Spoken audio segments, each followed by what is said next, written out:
So welcome back to another Research Hub community call. The first thing that we wanted to chat about today is, so we're in the process of deciding what major feature we want to try and build next quarter. There are a bunch of things we've kind of thrown out there, like maybe some kind of NFT-based funding, maybe fleshing out bounties a little bit more. There are like 3 or 4 different things on our radar. And one thing I mentioned a couple weeks ago that I'm personally particularly excited about, and I think fits well with a couple of the things we want to build in the future, is a reference manager.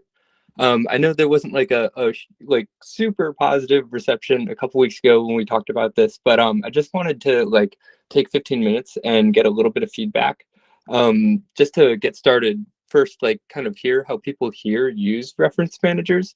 I guess, does everyone here use a reference manager? And if not, would love to hear that too. And if you do use it, would love to learn a little bit more about how kind of use it in your day-to-day, week-to-week, month-to-month research workflow. Yeah, so I use it. I normally use EndNote as a reference manager. It's pretty handy to use. I would say I use it only when I need to. So basically, when I'm writing a new manuscript, be that a review or a research paper, and yeah, overall, it's a good tool. It's a really good tool to use. It's very well integrated because you can just download the citation from the manuscript and so on, and integrate really well with EndNote. The only thing is some citations are not complete. Some of them, maybe there's the number of the volume missing, or the journal is not abbreviated, so you need to do that manually. So maybe an improvement over the other citation manager that you find online could be sort of like a crowdsourced citation manager, where each person in the community takes care of everything, having everything in order. So having all of the abbreviations in place and the number of the volumes and so on, so that you're sure that when you're using the citation manager, the citation is uploaded correctly. That's the only drawback that I can find of EndNote, because apart from that, it's really easy to use and handy. Okay, cool. Yeah, that's a great suggestion. So basically, crowdsourced metadata confirmation, or filling in of metadata if it's not in Crossref or whatever database the citation manager uses. Cool. Thank you. I also use EndNote, and I also only use it almost exclusively for when I'm having to write a paper. I don't use it generally otherwise. And I'd say it works pretty fun. It works pretty well. Sometimes it bugs out because you have to integrate it with Word. So I've had that issue before as well. So if we have a native one on ResearchHub that works well with the ELN, and it's kind of form fitted for that, then I think that would kind of fix that type of bug from occurring. But I guess a citation manager, in my eyes, for ResearchHub would be great if there was a lot of people using the ELN. I don't know. I guess my opinion would be, if we get the citation manager before we have a large user base that's using the ELN, it might just kind of go to the wayside. But otherwise, I think at some point it's a great idea. Yeah, totally. And just to fully understand, when you say it's buggy with the Word integration, that's trying to export your reference list when you're doing a rough draft or a manuscript, or how does it interact with Word? Yeah, so EndNote, it gets a new tab. So on Word, you're on Word, and there's a new tab for EndNote, and there's all these different functionalities. You can kind of make you can make it kind of form fitted for whatever journal you want. But the issue that I have sometimes is it just kind of crashes out my Word. I don't know if it's just, I think maybe the issue is that there's just so many different versions and iterations of Word document on various computers. And I know I'm not the only one that's had this problem before. And so if everyone's kind of running on the same version of ResearchHub online, I'm assuming that kind of there wouldn't be that version issue that would be occurring with the integration with the citation manager. Yeah, totally. It's something we'd have to think about if we did want to build this, whether we'd want to build extensions into other document editors, kind of is a traditional functionality of a citation manager, or if we'd make it just compatible with ResearchHub. That would probably be after the V1. But yeah, definitely like thinking about how it can actually help people write documents is an important part. I guess, does anyone else use the citation manager and want to describe kind of how they interact with it? Yeah, I'll throw a couple more thoughts in too. Number one is for reference management, meaning like I have actual folders in Mendeley, which is one I use, and it's good for organization of citations because then you can just pull back from them as like an archive. So I was talking to a friend actually who uses Notion quite a bit, just as a general like notebook taking tool, and he said that he would actually use a tool if it had was a Notion notebook, but with a citation manager built in. So if you're able to like advertise the notebook feature on ResearchHub a little more, and it had a tie into a citation manager, it could make sense as a useful product. And I also do understand that it's kind of a logical step. Like if you do want to have people publish for peer review on here eventually of preprints, then if you have them right from the start, you know, kind of drafting their publication in there and they have their citation manager, it could make a logical sense for that direction. Yeah, totally. Even like outside of the traditional reference manager use case, it makes sense for us to maybe spend some time building it. Just like in theory, if I want to cite something better in ResearchHub, rather than just like a link, you know, to another ResearchHub like URL, we'd have something like a little bit richer, almost kind of like Wikipedia does. When you like hover over a link, you can see like almost the abstract or stub for another Wikipedia article. We could do something where like if you cited a paper within ResearchHub, like you could cite the exact sentence in a paper. So like higher resolution citations for like comments within ResearchHub. So yeah, I think it makes like the experience like a little bit more robust when you're like referring to other literature within ResearchHub, but then also I think there's a lot of other things it could unlock. Okay, cool. Yeah, so I guess for organization of citations, do you mind going into that just like a little bit more? Is that like sort of your own research, like thinking about writing a manuscript down the road, or like how do you like organize papers typically? So it depends on the topic. Sometimes I'll break it by project, and then within each project, I'll have, you know, overarching ideas, and then diving deeper into each of them. But one of the big things on Mendeley that I found is helpful is like a shared drive. So you can have your whole personal archive to yourself, and then you can drag and drop from some of those into like a shared archive that you can share with very specific people. So if on teams with some undergrads and I want to give them some documents, for example, I would only drag a couple that I thought was relevant from my personal archive and share that with them. And it's an easy way of kind of trading them back and forth. Yeah, that's super interesting. One of the things we're also thinking has potential here is like a almost like a social tool where if someone wanted to follow you, Tyler, and say, hey, what is Tyler reading about, you know, over the last month? Like you'd be able to, in theory, follow like a public drive version where like you could get, you know, followers who are interested in like the literature that you're actively saving and incorporating into your work. So just adding like more content to like a more social focused like front page, individualized front page for ResearchHub. Yeah, I guess like going back to the use case of like citation managers, does anyone else here use citation managers like outside of for writing, more of this like organization kind of behavior?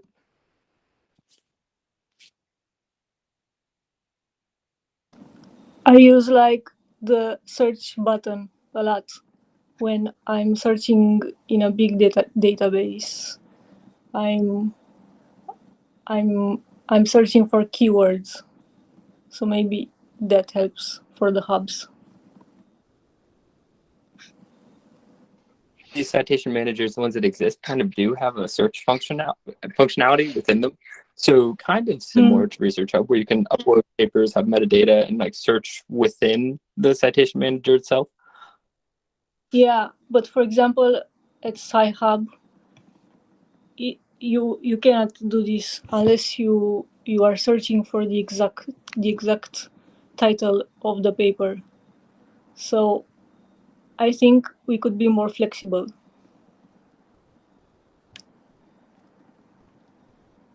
Yeah, I think there's definitely room for it. One use case that we had heard from a customer interview a couple weeks ago was basically people sharing comments on papers via Citation Manager.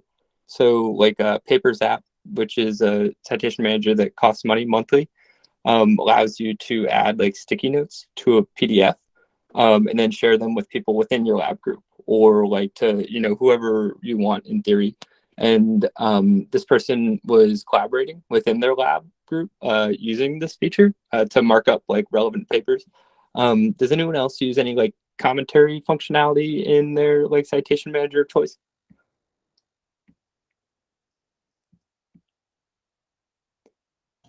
So whenever I'm using mine, I use Mendeley like Tyler does. I have the habit of adding really my own sticky notes inside of there for the internal comments feature. Oftentimes it's either when I'm scanning and a new question I don't have time to go over pops into my head. But really having access to that potentially publicly would be really interesting, just to see one-offs that other researchers are thinking along the way. It might be something that just pops into their head that they don't think they have enough knowledge to pursue, but it's just a cool question. I don't know if a way to compile that on papers that are popular would be really interesting for either the authors or people in that direct area of focus. Yeah, that's kind of what we're thinking of, where like you're reading a paper, you're taking your own notes. You can either keep them private if you'd like, or make them public, give them the option to potentially receive research coin. And who knows if that question inspires like some great answer and it's actually super meaningful, and retrospectively a lot of people upvote it. But yeah, that's kind of the idea that we want to go for, is like people are taking notes sort of on their own in their own reference manager. Give them the ability to do that, but then also give them the ability to share it if they think there's value in other people answering it or earning research coin for that comment.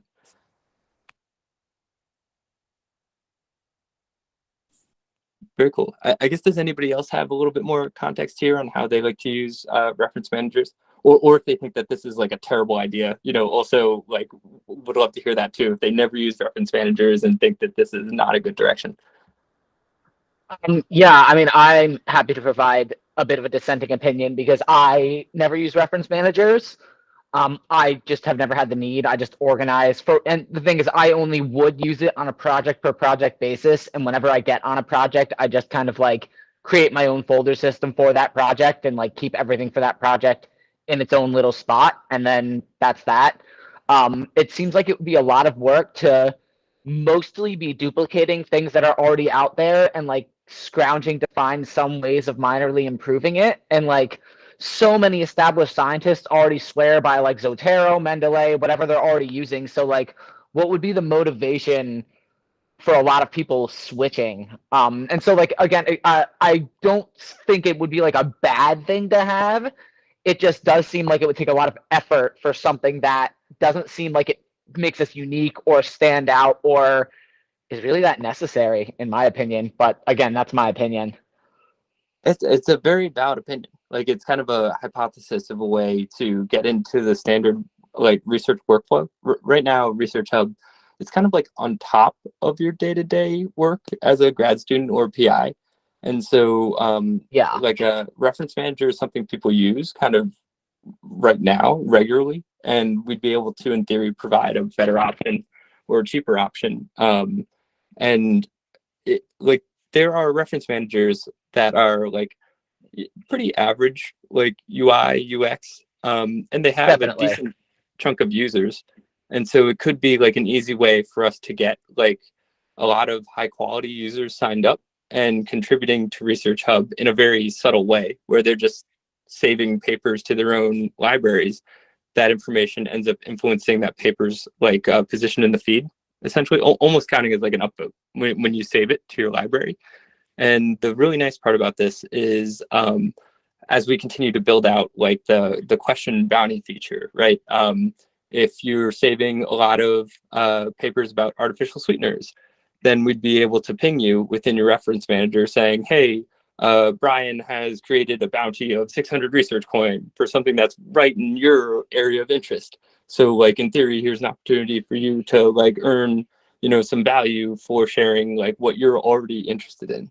And then on top of that, like if we want to do funding, like the kind of same principle where we'd be able to ping people with funding opportunities for stuff that's like actually relevant to them.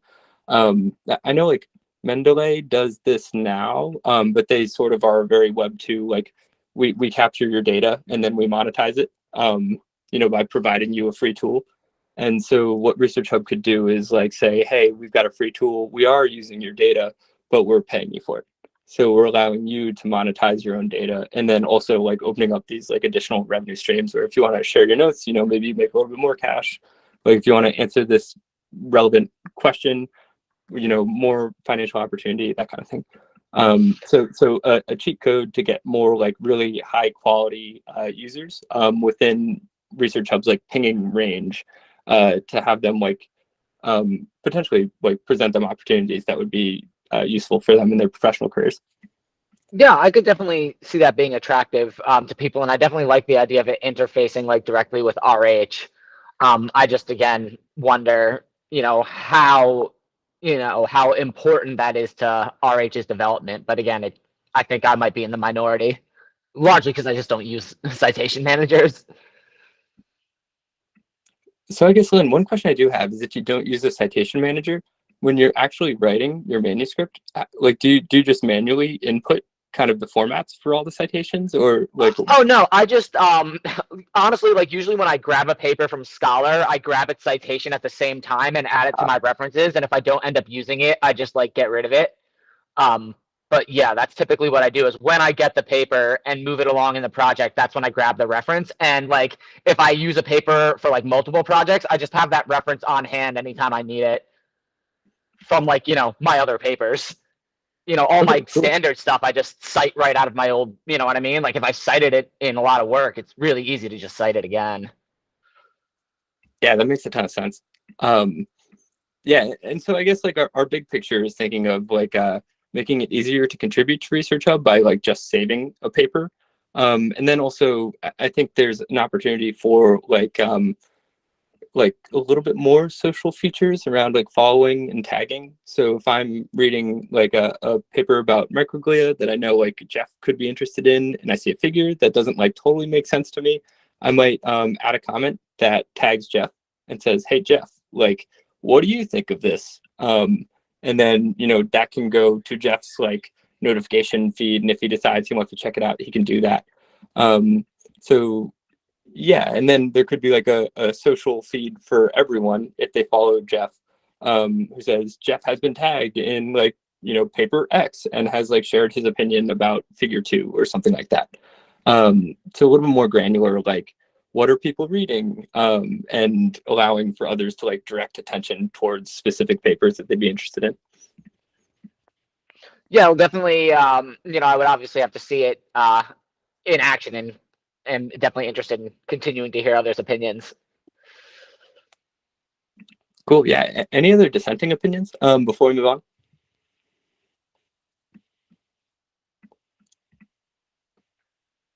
Okay, cool. Yeah, this is still very early stage. Like we're trying to decide between like 3 or 4 different things to build for the next quarter.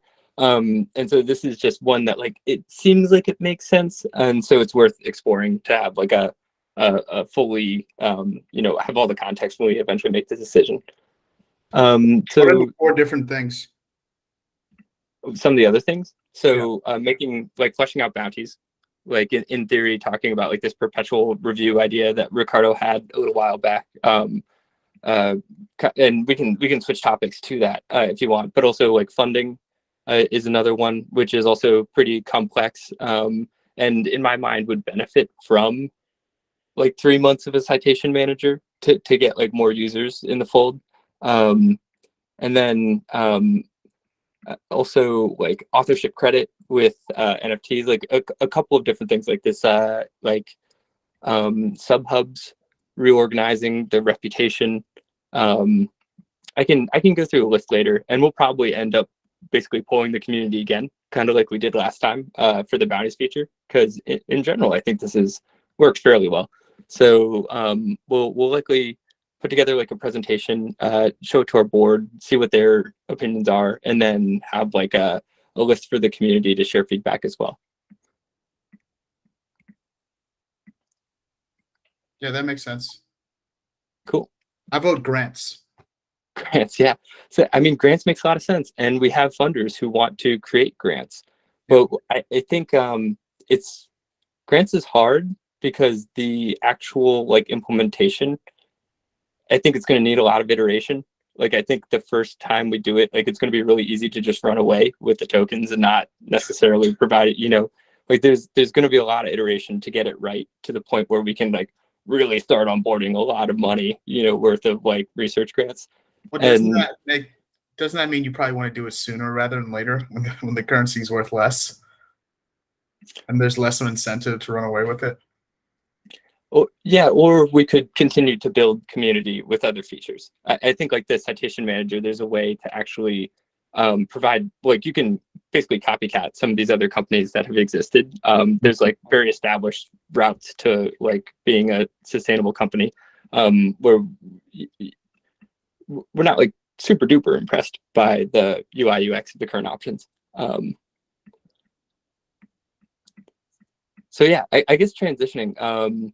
One comment that Brian mentioned to our group over the weekend was he was really interested in creating bounties for someone to come in and share like a literature review, like a narrative review about a specific topic. So like what's the state of the art in brain-computer interfaces, or like what's the like state of the art in carbon capture technology, or something like that. He shared something similar as a question with a bounty on it today, and this is a concept that Ricardo brought up like maybe like 6 months ago. Ricardo, you eventually like posted this idea of a perpetual review, where in theory someone could put a bounty on a specific topic, and there would be like a group of researchers who shared their opinion on like whatever the specific topic was, citing like the most relevant papers, and then after that there was some like crowdsourced aspect where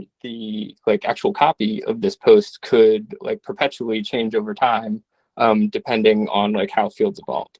So I just wanted to maybe take a second and like, Ricardo, I don't know if I like faithfully described like the concept that you had for that feature, but it's like almost exactly the same as what Brian requested over the weekend.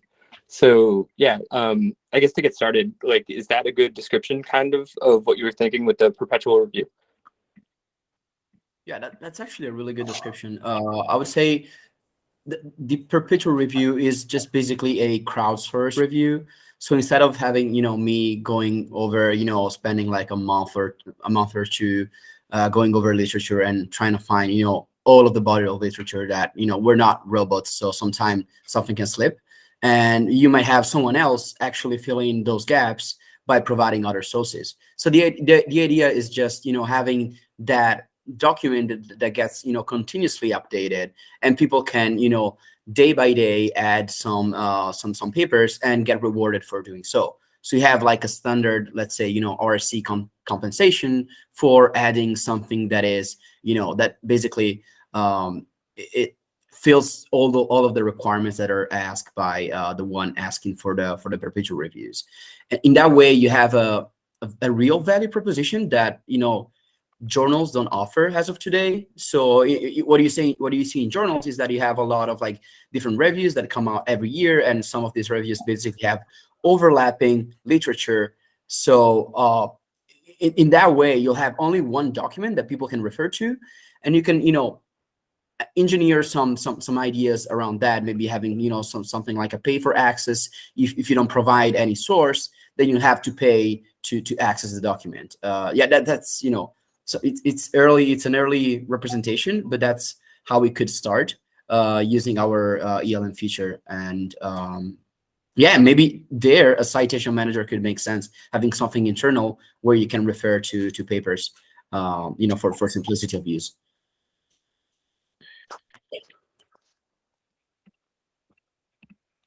I guess I'd love to hear if anybody else has any thoughts on this idea of like having like a living narrative review that maybe starts with one person who creates like most of the content, but has the ability to allow for like crowdsourced updates over time.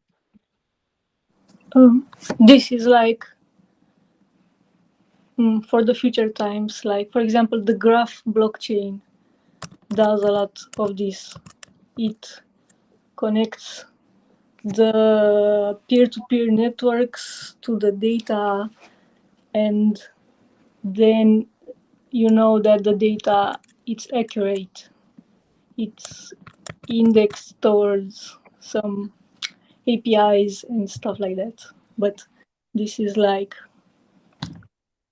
when the blockchain and Web3 will gain more usability. I don't know. I've heard a little bit about the graph, but would have to look into exactly how it would apply. I guess, Mark? Yeah, so there are the storage networks, the blockchains, and the peer-to-peer networks, and they are all on the same line, and then they are encrypted to prevent false information. Yeah. This is what Ricardo reminded me with his project.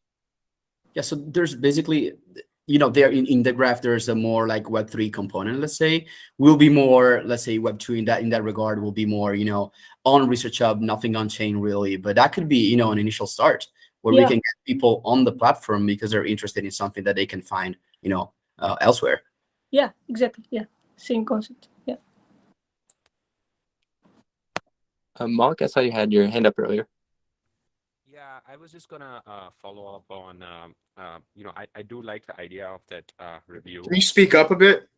Oh, yeah, sorry. I was saying I do like the idea of, the review and even a perpetual review. I think that would have not only like research utilization, but also in clinical, I can speak for medical purposes, like, even physicians would love to have that information. And trying to tie that up with what Patrick wants to do with a citation manager, and I think we had discussed this almost 2 months ago, is, somehow if we can also search the papers directly from ResearchHub, the ones that are not even uploaded on ResearchHub, like right now, for biomedical science, like if I want to search something, I go on PubMed.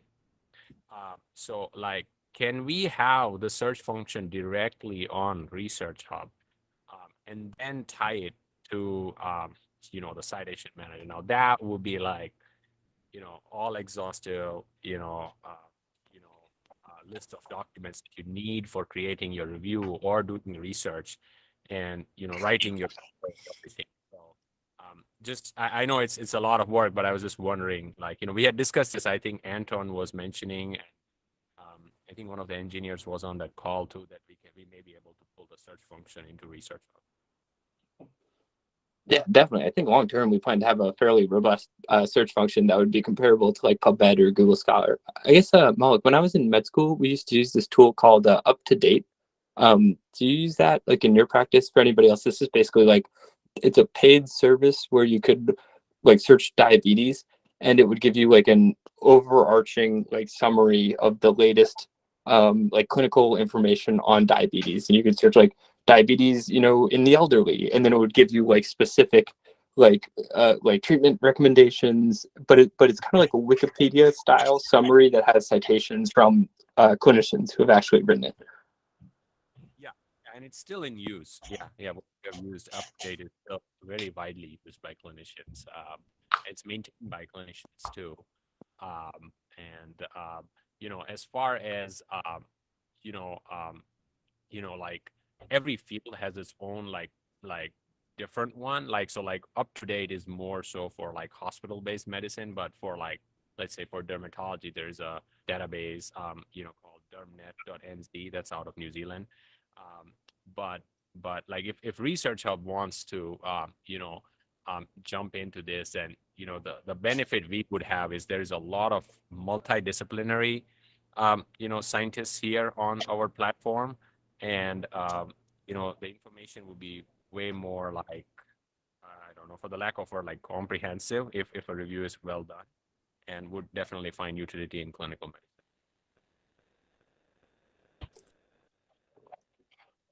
Yeah, for sure. I always was blown away by how expensive Up to Date was, and all the hospitals subscribed to it.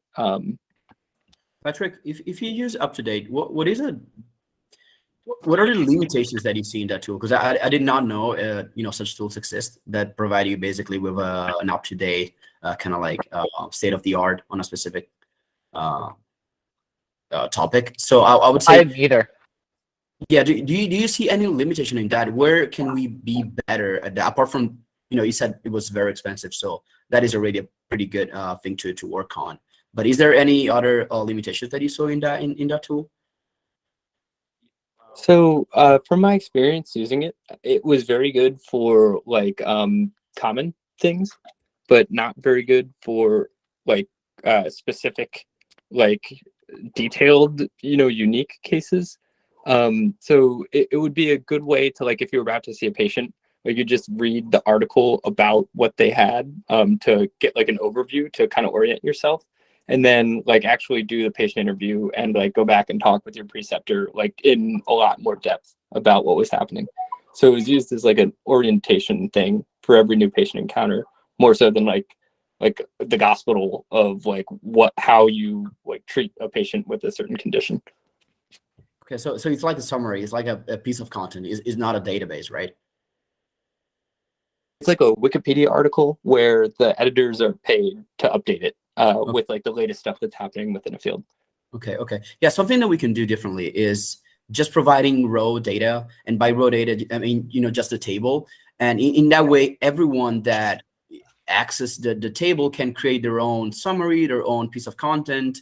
But in that way, we just present, the data that are unbiased. So we do not provide any text associated with that. We just provide the data. And, that should be, let's say, the database for the people to use. So that could be a way we differentiate from something that already exists.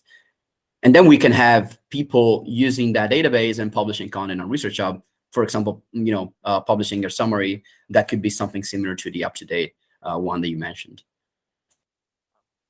One more thing that I would like to add, like that's kind of limitation with up-to-date is, like let's say there's like I'll tell a disease like lupus, right? Like it's a cross spectrum of like rheumatology, dermatology, and nephrology. And if the article is written by a rheumatologist, all the literature is so focused on the room-specific criteria and room-specific guidelines.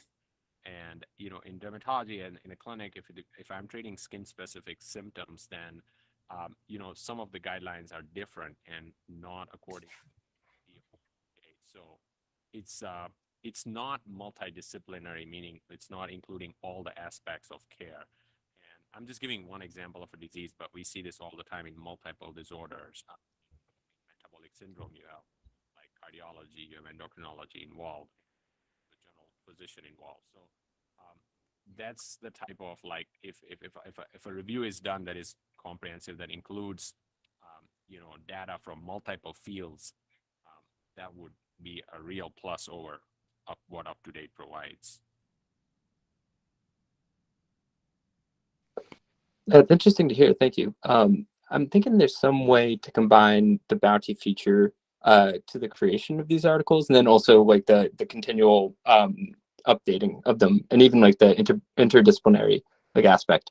Like if you needed like an immunologist's like opinion about a dermatology issue within the summary. Cool. Ricardo, do you think it's possible to incorporate your concept for perpetual reviews with the bounty feature, where people could request perpetual reviews on specific topics? Yeah, absolutely, 100%. Like if you're able to award, let's say, a bounty to not only one person but to more than one, that's basically already built. You just have to propose the perpetual review, create a table, and have people suggest in the comments a source, and then have like a curator of that perpetual review that makes sure the source fulfills all the requirements.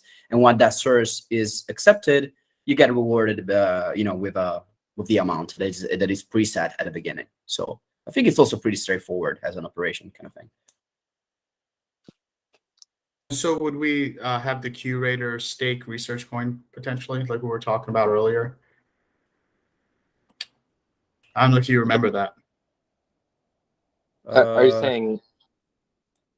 We're talking about how this was when we're talking about monetization strategies probably a few months ago, where we're saying the idea would be to have people curate papers, and they would stake research coin, but then get a percentage of whatever research coin was basically directed towards that paper in the variety of forms in which it may be.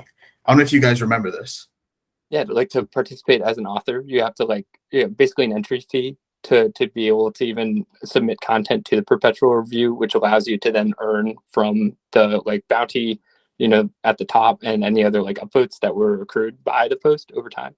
It's Yeah, an something like that, but just some sort of incentive for curation, as well as the ability to generate bounties throughout the perpetual review. I guess like one other question I have here is like it seems like writing a narrative review is like a pretty big task. Like if somebody did it like in their like like regular course of grad school, that's like 3 to 6 months, I would assume, of like pretty full-time work. Yeah, just curious, is that right? Like, do you guys think that's the right estimate if you were to like to answer Brian's question of do artificial sweeteners, are they like healthy or like not healthy compared to actual sugar? I forget what the actual question is, but if you were to write a narrative review around that, what's the time it would request of one person to do? Depends on the journal, depends on the number of literature, of references that you're aiming to include. But for my experience, the literature reviews that I wrote, they took at least 2-3 months of like full work on that. And that means like a fully fledged like literature review. That means figures, that means all the text, the revisions, and so on. And that's normally not a one-man task. Normally takes more than one person to go through that. So yeah, definitely a lot of work. Yeah, that was one thing I was thinking about here, where there seems like a pretty significant temporal delay from when you asked the question and created the bounty to when you saw some return on that. And so if there was a way to like make it a little bit more incremental, one thing Pat Blue suggested today when we were talking about it is like maybe like the narrative aspect is unnecessary, like the actual like writing it into beautifully worded paragraphs that flow together nicely. Maybe it's more about collecting the papers and then having like 2 to 3 bullet points on why it's relevant to the question at hand, and just like one maybe like 500 to 1,000 word paragraph at the end that says like, here's the synthesis of all these citations and what they mean in like relation to the actual question. Like, do you think that's a way to cut down on the potential like time from question to content created? 100%. And I think something that we might consider is having like a report. So the first thing that gets out of a perpetual review is like a report that has a date, so that there's a date associated with a report. So let's say I do a report in September, and that comes out of the literature review of the perpetual review with all of the documents that have been added. And then 3 months later, someone wants to do a literature review based on that report. And then the report gets updated with a V2 of the report in December with new sources, and then maybe someone else can do another literature review. So you have the raw data that is the perpetual review. Then you have the reports that are the short versions of that's the summary of the state of the art. And then there's someone that wants to include figures and want to include a bigger reasoning or some background on the topic, and that's the literature review that comes out of it. And if something like this comes out of ResearchHub, and I don't know, like gets published and so on, that would be pretty big. That would be a pretty big thing for ResearchHub, I think. I like the idea of having something that starts out as something more bare bones, and as more people contribute to it, it starts to look a little bit more like a narrative review that you find like published in a big journal. And I think we could definitely do something to help like make the pipeline more efficient. So when people contributed to these types of posts, they may end up with a publication 6 months down the road, and we take care of the whole submission process for them. It's definitely pretty interesting. And then, yeah, Jeff and Anton totally agree that like we're trying to think of like, it's almost like a combination between the bounty feature and the hypothesis feature, like fleshed out with like some citation stuff in the notebook. So yeah, it's bringing a lot of different parts of ResearchHub together into something that we've heard from a couple of people would provide them a lot of value. Joanna? I just want to say that there are some AIs and not necessary. I mean, you can just Google some stuff and you can upload the paper, and some algorithm can give you the resume of that paper. And there are some pretty interesting machine learning stuff that could disrupt this. So maybe we can do something like you said for the future in the sense of testing or bringing our personal contribution to that paper. But of course, there are persons who want resumes and summaries and stuff like that. For example, lawyers are doing a lot of this. So I don't know. It could be useful, but it's also risky. Yeah, the AI summarization tools, there are a couple cool ones that exist. They're not quite ready for our use case. They're a little bit too error prone. I do think in like 2 or 3 years, though, they could be like almost perfect. So it's a great idea for just saving the manual labor time of writing copy. Computers could probably do that, to like 90% accuracy right now, and then 100, over the next couple of years. Edwin? Yeah, I just want to highlight that we need to make the escrows more flexible to do a lot of this for it to be able to work well with the bounties and everything. Like, for example, if we're talking about something like a perpetual review, there'll be a lot of people who want to see that. So if you set up a bounty for something like that, that is so labor intensive, being able to crowdsource that with the bounty features will be basically a prerequisite to be able to incentivize that to get done. So if we're going to do that. Yeah, I think Go ahead. This feature would require a ton of iteration. Even like just the interface, feels complicated. And then once we got that down, figuring out the incentives, like it would definitely require a lot of trial and error to get it right, where everybody, is adequately compensated for time that gets put in. But I think it's worth thinking about because it does feel like a whole lot of value that would be provided long term. So we have 15 minutes left and just want to keep going on the topics that we have. Tyler suggested talking about the editor program and the new minimum requirements for the editor program. So in theory, we want to start thinking about how to incorporate editors more within the question and answer, basically helping to answer questions that have bounties on them. Does anybody have any thoughts on our current editor minimum requirements, which are 3 posts and 3 meaningful comments per week, and what that could look like, maybe with some questions and answers involved, or maybe another aspect of ResearchHub that you'd like to see? Wait, I'm sorry. Is 3 posts and 3 meaningful comments a week? Yeah, that's what the current minimum editor requirements are. I don't think a lot of people are doing that though. So yeah, it's just what our I was under the impression it was 3 meaningful actions, which couldn't include posts and summaries of posts as well as comments.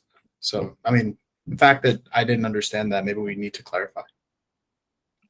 I think it was either a meaningful comment, like a well elaborated comment, or a paper upload that is followed by a summary.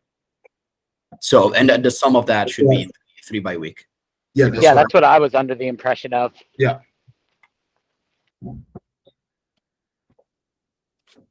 Okay, cool. So thinking about the updated editor requirements, is there anything specific that you all would like to see more editors doing on ResearchHub?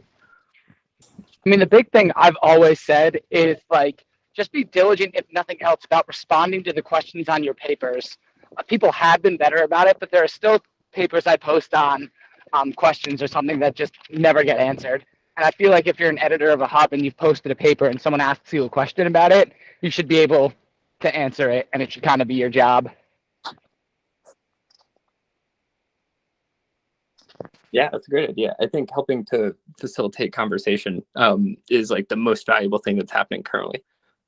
So we could definitely add making sure that any questions on papers posted by editors get answered. But how can we just do something more holistic? Because it feels like that's the thing, is that some editors just, want to do the bare minimum, and some are actually want to help in, a variety of ways. I think the main thing is just incentivizing people to help in the best ways that they feel that they can.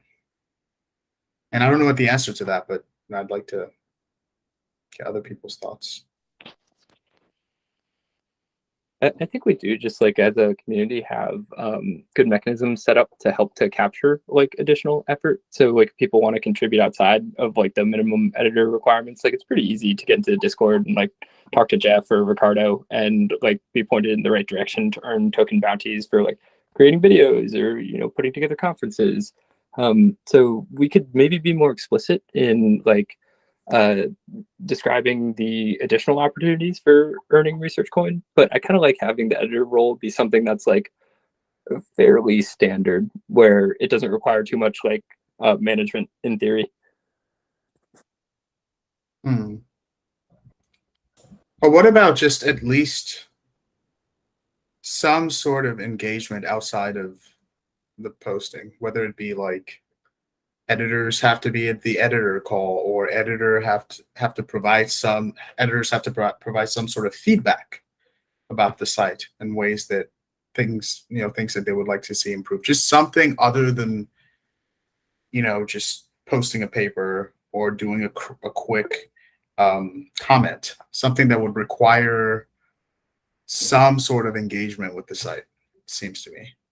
It doesn't need to be super like specific. I think, in fact, I don't want it to be super specific. I would love some way of getting feedback from more editors more regularly, because we do hear from a limited few editors at like the editor meetings, the community calls, etc. The only issue I see with forcing attendance at the meeting is like time zones, everybody's work schedules, like that could be iffy. But I totally agree that I'm not attached to that at all. Any of these ideas, I'm not attached to any of these ideas. But I agree with the concept. Like getting more voices is important. I guess Tyler. Yeah, one of the things I was going to say is for engagement, the questions and the bounties are a great feature. So like if you can engage a really thoughtful question with references and good background, I think that should probably count as a meaningful post. And especially if you follow it up with like really good conversation and you keep bringing in new sources, you really like blow out a good topic. And I don't think that's explicitly said on the activity. Yeah, I agree. I think having something explicit around the question and answer feature just makes a ton of sense. Due to personally, I think it's like the most fun that I've had on ResearchHub so far, and feels scalable compared to just like Reddit style, you know, posting and commenting. And then of course the nice part is like generating revenue. So helping to make like RH Inc. and the community like sustainable by like generating revenue is always an awesome thing. So if we're in theory like using tokens to help to pay for more editors, that investment like feels a little bit like it makes more sense when it's like generating, you know, like great answers, you know, in a revenue generating bounty system. Jeff? Yeah, I want to say, I think if we like emphasize editors to answer as many questions that are open in their fields as much as possible, without it being too forced where it's a sub niche of their field that they're actually not familiar with. So just making sure that we kind of walk that line accordingly. I think that would be great, because I think the most rewarding thing from someone who like the most rewarding thing is when you ask a question and there's somebody on the other end that answers it. So I think from like a user perspective, like they're going to really enjoy the website when they get stuff answered. And so the editors are there to help answer within their means, at least. And I know like we could talk about this topic another time, but and maybe Malik can also chime in here, but my brother was saying that he's talked to some of his like clinical colleagues, and he actually really likes the bounty feature, but he finds that he can't quite answer most of them because they're very, very research driven. And so I think there's a place where we can actually flush out like the editors in a clinical hub.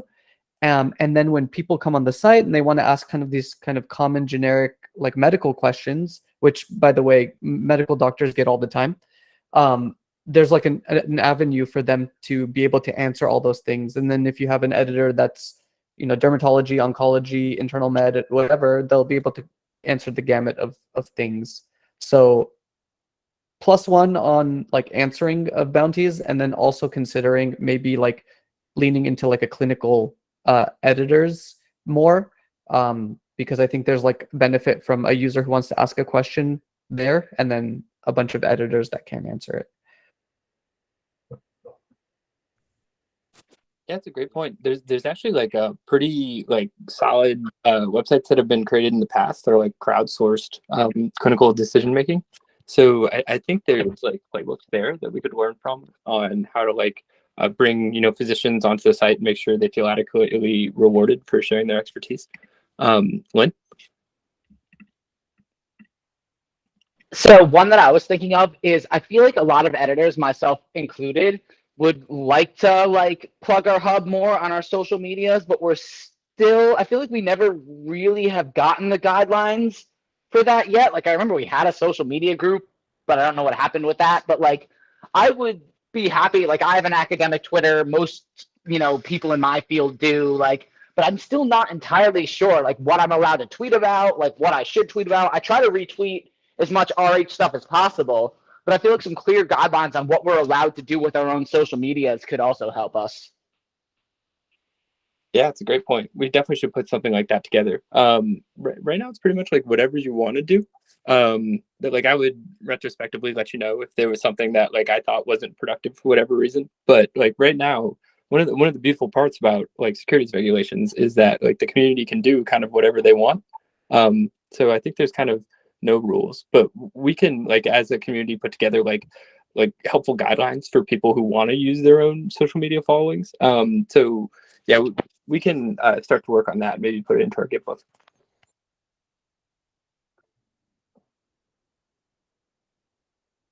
Joanna? Two ideas that are kind of opposite. The hubs or a couple of hubs can have certain bounties per week or per month. In this way, we have a schedule.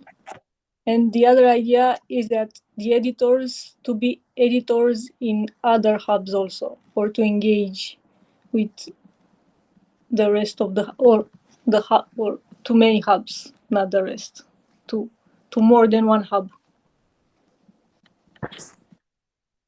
Yeah, I think we've actually had like a pretty solid like cross-pollination so far. It seems like people like comment on each other's posts to a certain degree. And I guess like the benefit here, I do like the idea of like having a clinical hub, and maybe we could just start with that in and of itself, like clinical medicine or something like that. In theory, I think the value here could come from like 3 or 4 really well fleshed out hubs where we have like a range of expertise. So if somebody wanted to ask a question about like like HIV and cognitive like thought processes, we had like editors in virology and neuroscience, who were able to like provide like expertise, content as an answer to that. And yeah, and then scaling it up from there. So taking like 2 or 3 or 4 hubs and really like focusing our question and answer content in those hubs to try and provide as much value as possible for people asking questions. And then if it's working and revenue's growing, trying to scale that up.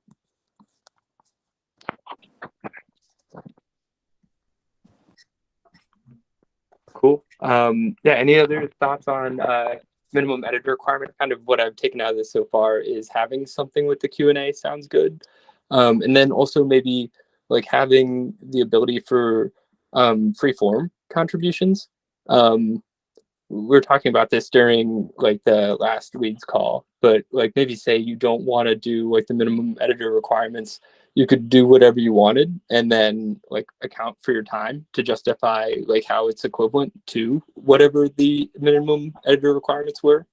And then like, take feedback, being open to feedback if it's like not necessarily helpful or whatever. Does that sound kind of similar, Edwin, to what you're thinking? Yeah, I really like that actually. Okay, cool. Yeah, I think we can come up with something like succinct, but then allowing for more freedom if people want that. I definitely know editors who would contribute a lot more if they had that option, or contribute more value, let's say. Yeah, it's good to know. Typically people do like to work more on stuff that's self-directed. So it makes a lot of sense where if you're picking out what you want to do, you're like inherently going to be more motivated to get it done. Yeah, and so we like kind of talked about this, but like the last topic that we had in the last like couple of minutes here is how can we help clinicians leverage the bounty feature? It seems like there's demand from what Malik said and Jeff suggesting like specific clinical hubs. Is there anything else that you think we should like try and stay on top of when it comes to helping clinicians use the question and answer feature? Just some context. So I had talked to my older brother who's internal med, and so he said he'd love to use the bounty feature, and he thinks a lot of his colleagues would. It's just again like limited by the type of content of questions that are asked, and he gets asked on like a day-to-day basis by friends and family all the time about, oh, I have, you know, my pinky toe hurts. What could this be? And like, you know, all these like really kind of specific things. And, you know, he gives that advice for free, but I'm sure there's so many people who might not have exposure to somebody who's a doctor in their family. And I think that ResearchHub can be a great avenue and kind of central location for something like that, where it feels like there's a lot of kind of mainstream people who want to get the disclaimers, you know, it's not kind of medical advice, whatever. But I think that, and then another one is that I keep hearing from him is him and his friends are also bottlenecked from publishing because they don't have statistical like biostatisticians to lean on. And that's another big place where I think like we can get the bounties for clinicians. Yeah, that's a great point. Like having like people to actually help write manuscripts. Yeah, write the manuscripts, but also just help with the statistics, because my brother said he's been like, him and his friends like have papers on the shelf just because they can't get someone to do the statistics for them for a year or months. Yeah, that's crazy. We can definitely help with that. I guess, Jeff, one question, it's probably more for your brother, so as much as you can, you know, speak for him. But do you think he'd be willing to answer the question of why does my toe hurt with citations, where he's like actually referencing, you know, like literature? I think he's a little bit less like, I mean, he even asked me today on the bounty, he answered like, do I need to provide like a citation for this answer? Because there's things that he knows that he's learned through his schooling, but there's no paper that he pulls on particularly. So I think that might be a little bit of a hurdle. But he did end up finding like some kind of paper that showed what he had learned in school. So might be a bit of a hurdle. It might be a hurdle, but we have to figure out, you know, we have to really decide whether or not that's important, though, because again, like I've had problems, you know, I've made comments like this in the past. Like I, as a scientist, don't like anything anecdotal. And like we've all learned things from our schooling, etc. But like, you know, for me to believe any question I see answered, I'm going to need to see some citations. Otherwise, you know, why would I take someone's word for it?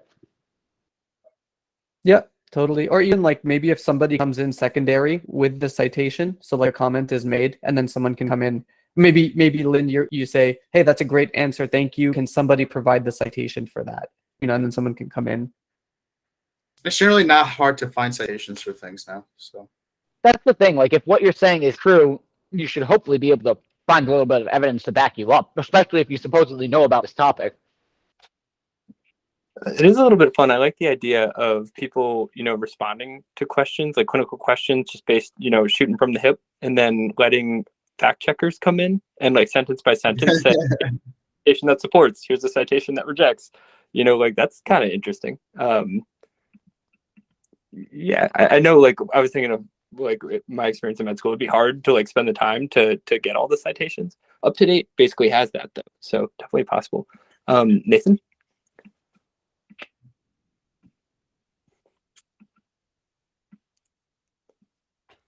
Nathan, you there?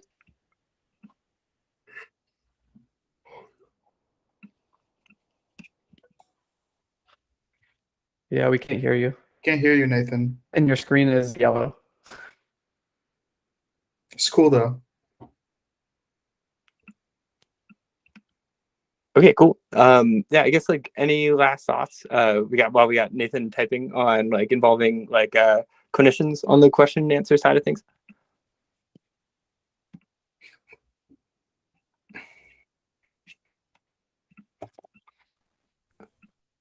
The possibility to run experiments.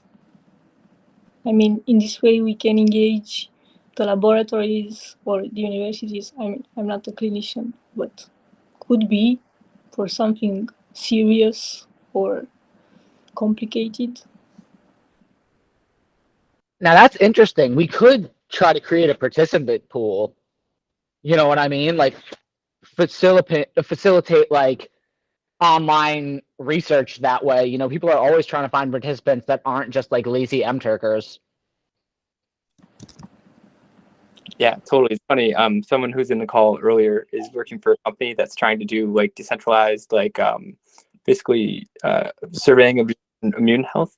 And so that's something that they want to have happen, is to have patients like essentially be organized by hub, have them participate in like research questions, but then also by doing so making themselves eligible to be pinged as potential study participants.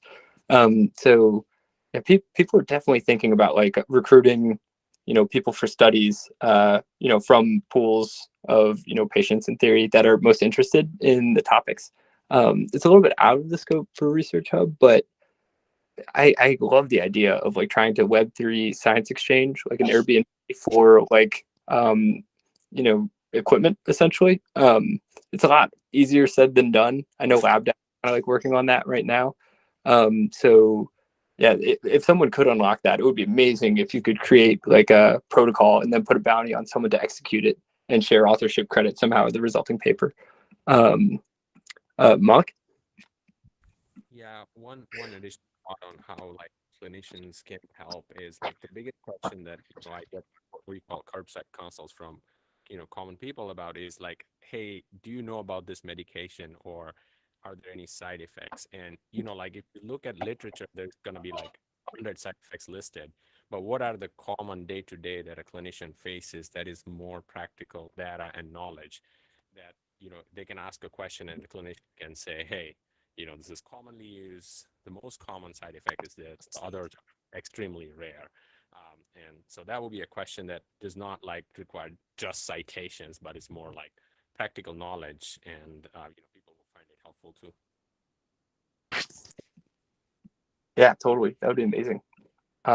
Cool. So we're about 5 minutes over now. Does anybody else have any last final thoughts before we sign off? I think Nathan's got his hand up. Is this Nathan, you back? working now, or am I still muted? Oh, you can hear me. Mhm. Oh, awesome. Fine, fine. No, I mean, I put it in the chat anyway, but I was just going to say that certainly, even if there was a claim, for instance, that I could just remember in medical school, or one where I don't know the exact randomized trial evidence for it, I still think it would be useful for me to be put on the spot by people to say, okay, like, where are you actually getting that from? Like, what is the claim? Because some of the stuff that we were taught in medical school was probably 50% bullshit, and then 50% like, yeah, there was a trial that has pushed the evidence in that direction, and now we're extrapolating off it and creating hypotheses. So I think it's a really good idea to have that sort of feature. And I mean, just before I got on this call, I saw Brian's bounty sort of related to this. So I've tried to contribute in that sort of direction where we looking at the data, there's just no good studies that have been done at a population level on that topic yet. But it's still useful to summarize what's there. So yeah, I just wanted to report the bug that I can't actually add a source to the current meta study. I think Jeffrey's already pointed it out on Discord, but yeah. Okay, fine. Yeah, sorry, I joined this call late, but anyway, good to see everyone again. Yeah, good to see you too, and totally agree. Like having like physicians held to their statements, with citations would be a pretty cool thing. That I think, like at least in my experience, people aren't totally used to. But I think it would be a great thing to have, like, evidence backing up recommendations. Cool. And then yeah, thanks for reporting that bug. I'll ping the engineering team, make sure that they're on top of it. But yeah, thanks everybody. These are a lot of great ideas. Thanks for the feedback on the citation manager. As always, if you want to chat during the week, feel free to ping me. But yeah, great to see everybody. Yeah, good call, everyone. See you guys. Later, y'all.